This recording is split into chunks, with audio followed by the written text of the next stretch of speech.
So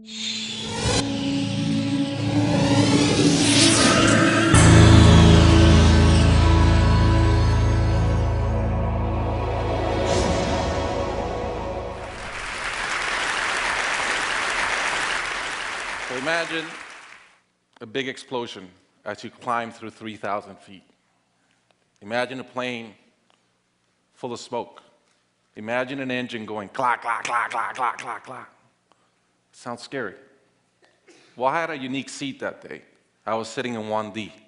I was the only one who could talk to the flight attendants.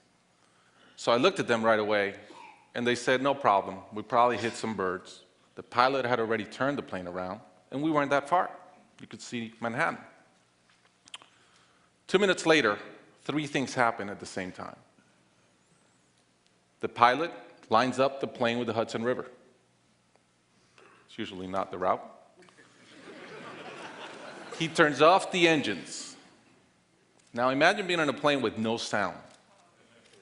And then he says 3 words, as unemotional 3 words as I've ever heard. He says, brace for impact. I didn't have to talk to the flight attendant anymore. I could see in her eyes, it was terror. Life was over. And I want to share with you 3 things I learned about myself that day.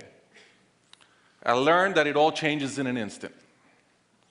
We have this bucket list, we have these things we want to do in life, and I thought about all the people I wanted to reach out that I didn't, all the fences I wanted to mend, all the experiences I wanted to have and I never did.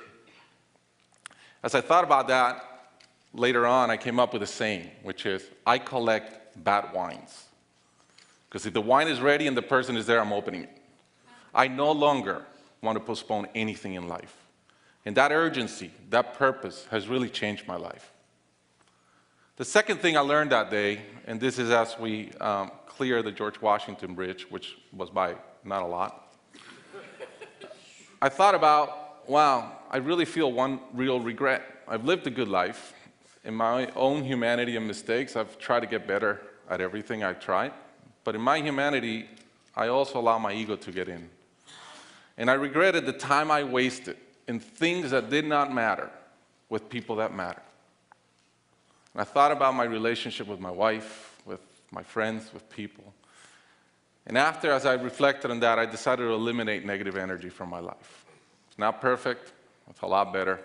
I've not had a fight with my wife in 2 years. It feels great. I'm no longer trying to be right. I choose to be happy. The third thing I learned, and this is as your mental clock starts going 15, 14, 13, you can see the water coming. I'm saying, please blow up. Right? I don't want this thing to break in 20 pieces like you've seen in those documentaries.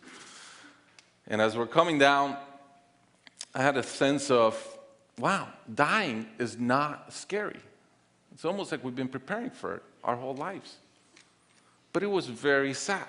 I didn't want to go. I love my life. And that sadness really framed in one thought, which is, I only wish for one thing. I only wish I could see my kids grow up. About a month later, I was in a performance by my daughter, first grader, not much artistic talent, yet. And I'm bawling, I'm crying like a little kid.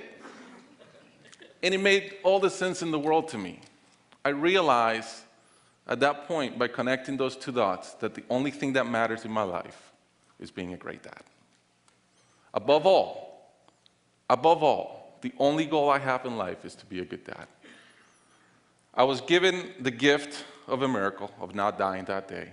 I was given another gift, which was to be able to see into the future and come back and live differently.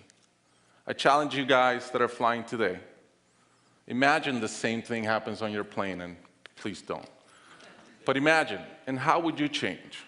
What would you get done that you're waiting to get done because you think you'll be here forever? How would you change your relationships and the negative energy in them? And more than anything, are you being the best parent you can? Thank you.